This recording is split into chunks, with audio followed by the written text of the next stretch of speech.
Welcome all sports fans, YouTubers, Facebookers, all social media across the nation. This is Uneducated Sports Talk. I'm your host, Clayton. You also see us on Uneducated Network, both on YouTube, so please like and subscribe to Uneducated Network and Uneducated Sports Talk. More than just a YouTube channel, we are a way of life. With that being said, what a difference a game makes. What a difference a quarter makes. That is the reason why we love sports so much, because things change in a blink of an eye. We have no idea. Just when we think we know something, we do not know anything. And I'm talking about Finals MVP. That's right. Just a couple of days ago, we were all riding the Steph Curry train to Finals MVP. That was the one thing missing from his legacy of an NBA career. Well, now Kevin Durant, in just one game, has kind of stolen that away. Now, Steph, I think he can care less about winning the Finals MVP, because if he did care about it, KD wouldn't be on the team. Let's be honest with you. KD is the best player on that team.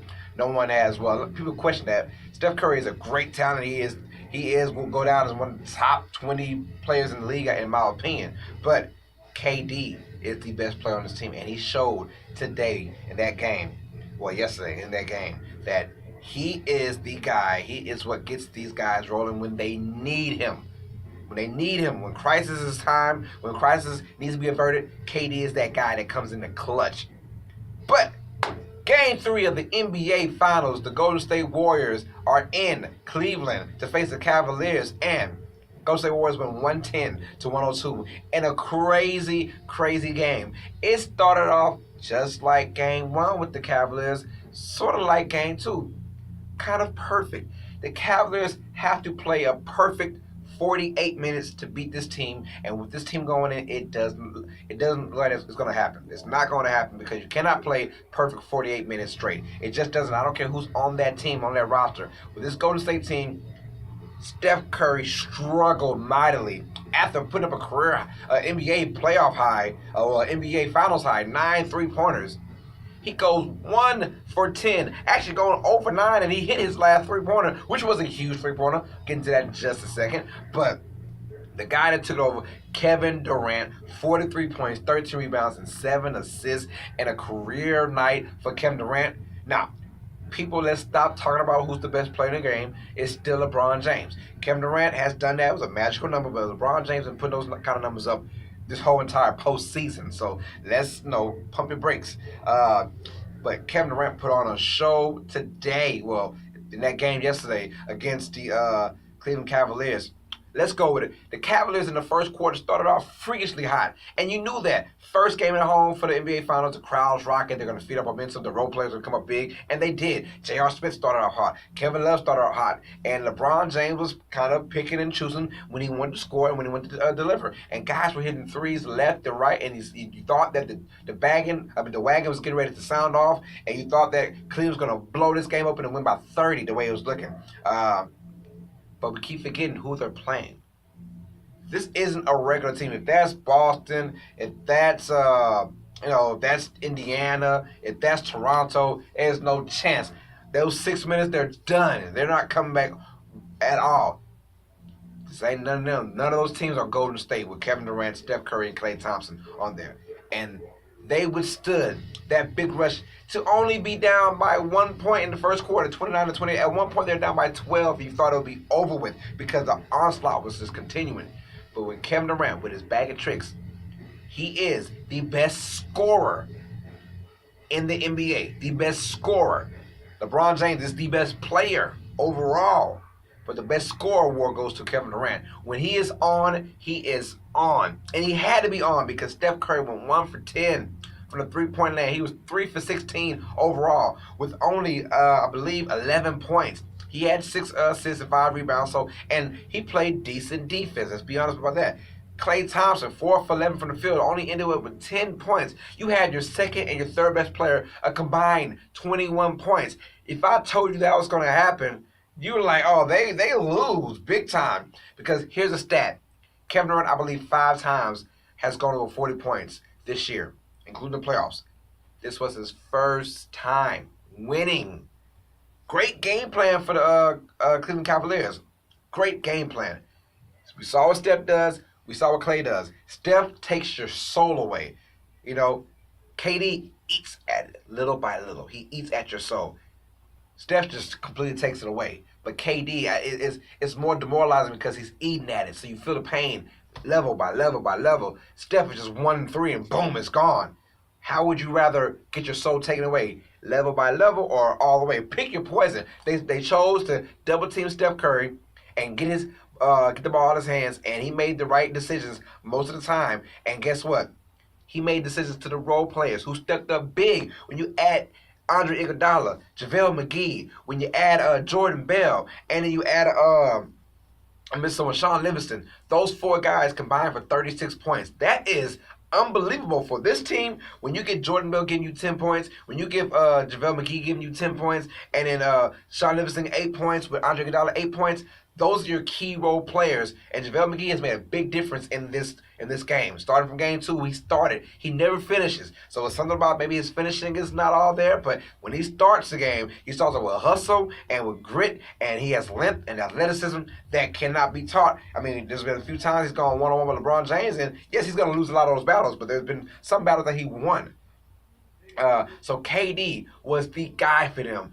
Basically, to end the half, they're down like 15 or something like that. And KD in the second half with Steph Curry in foul trouble, he goes out there and he's chipping away. It goes from 13 to 9 to 7, 5 to go back down, go back up, being down by 8, 9, and he said 3 at the buzzer basically in the second half.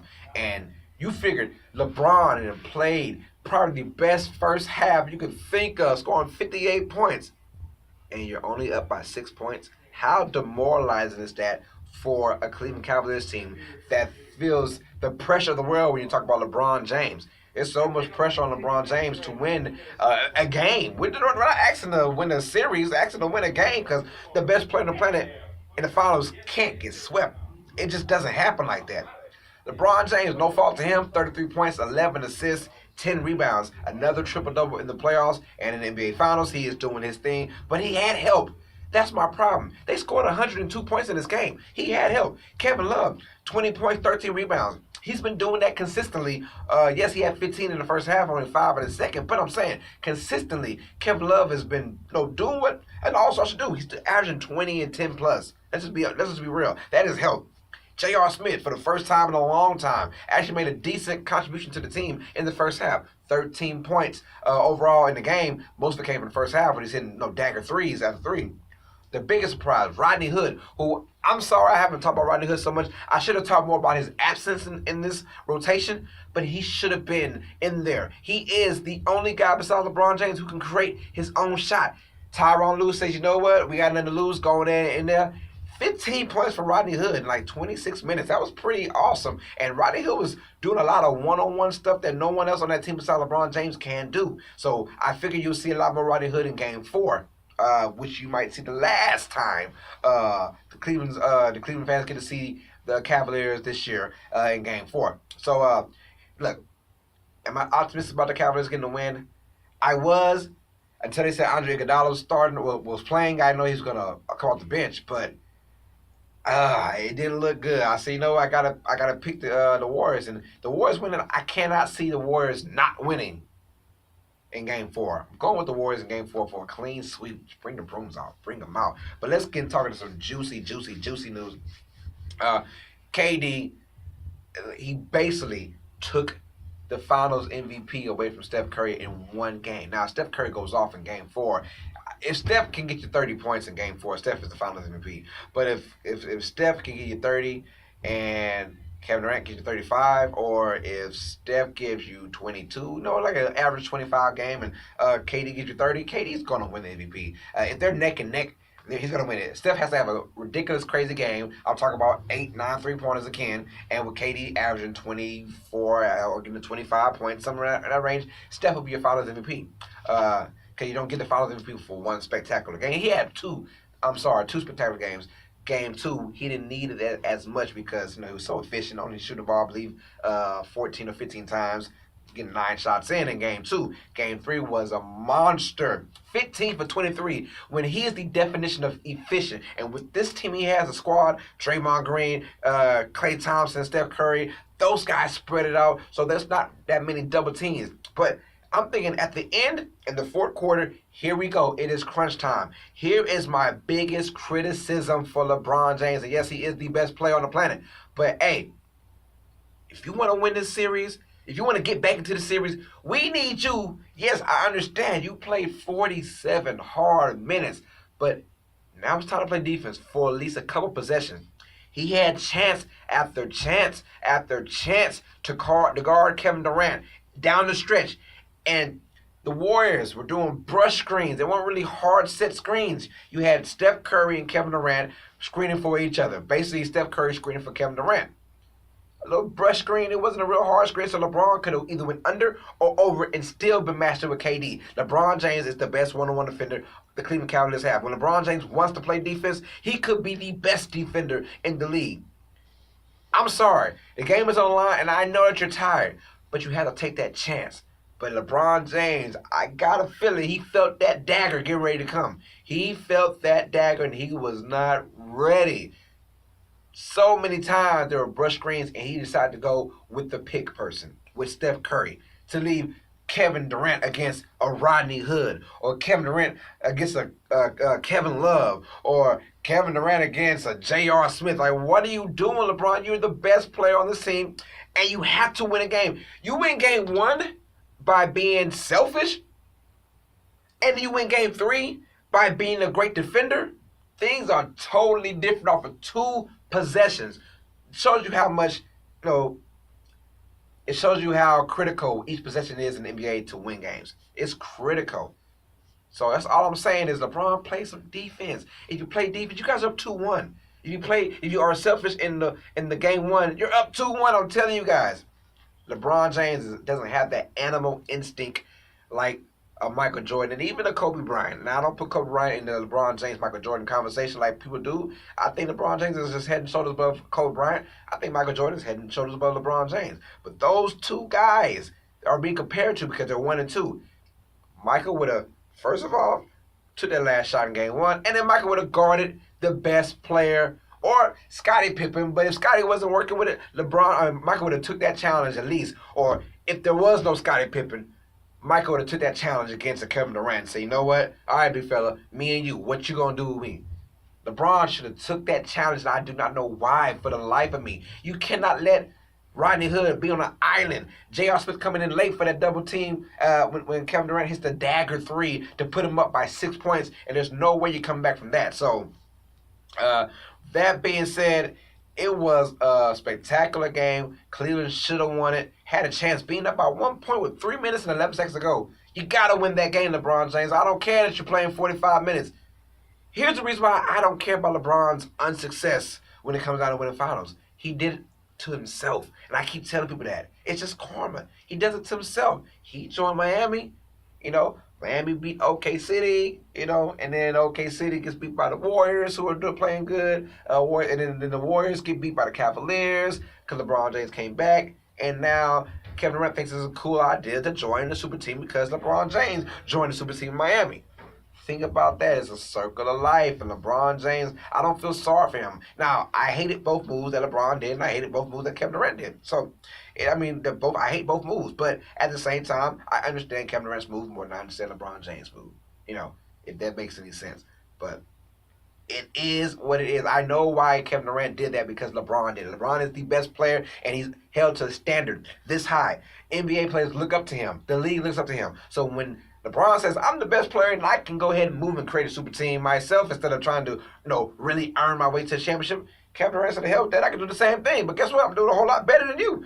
So Kevin Durant is pretty much going to win Finals MVP because he's played 13 NBA Finals games. All 13, he scored 25 plus. Game 14 won't be any different. He's going to score 25 plus, and most likely will be the Finals MVP. But Steph Curry doesn't care. Stop acting like Steph Curry cares, people. He doesn't care. He doesn't care about those 3 rings he has. 3. Guess who's tied with? LeBron James. And only 4 trips. So I'm just letting you guys know that we wanted to see LeBron James win 1 game. It's looking like a clean sweep now. I've tried hard to invest into this Cavaliers team, and they're not bad. I mean, you only lost by should have been by a few points, but you lost by 10 points in the overtime in game 1. and he only lose by 8 points in this game three when you had the lead with 3 minutes left seconds. So this team isn't overly bad. They give you help. LeBron, hype people are gonna say when LeBron wins, it's on him. When LeBron loses, he needs more help. So you gotta make your mind up. I love LeBron James because he is the best player in the game, and he is so unselfish. But there's a time to be selfish, and there's a time to have that animal killer instinct as an all-time great player. Those guys would dig deep. You clap your hands and you do that to the floor, and you play some good defense. LeBron James doesn't do that. And I understand he's in his 15th year, and I understand him taking some plays off on defense. That's understandable because you put so much on offense. But there's times as the alpha dog, as the alpha male, you gotta be the one to say, you know what, me and you, imano. And KD was like, you don't want to guard me? I'm gonna just splash on Rodney Hood. I'm gonna just splash on Kevin Love or on J.R. Smith or Kyle Korver. It doesn't matter. You don't want to guard me because the one time you guarded me and I jade you in your face. Fine, I would take advantage of that every single day. LeBron James had a chance to right his wrongs, and it did not happen. And unfortunately, we're pretty much going to see, if not a sweep for damn sure in 5 games, the Golden State Warriors will be your 2018 NBA champions once again, back to back. Thanks to Kevin Durant and amazing performance. Did the same thing last year in Game 3. We all know when he hit the shot over LeBron James. It was just beautiful. And now this one, 35 feet out. Nothing but the bottom of the net. It was just nasty. Kevin Durant, he is not the best player. He is the best scorer. And that makes a big difference in any way. So, that being said, please comment down below. Was Kevin Durant's game that special? Or, I just want to know how special was his game. Let me know down in the comments below. And do you think the Golden State Warriors sweep or do they win in 5? Because they're not going 6. It's going either 4 or 5. So let me know down below in the comments. And, this is Uneducated Network presenting Uneducated Sports Talk. I'm your host, Carlos Clayton. As always, sports fans, you guys know what time it is. Stay smart, stay uneducated. Peace.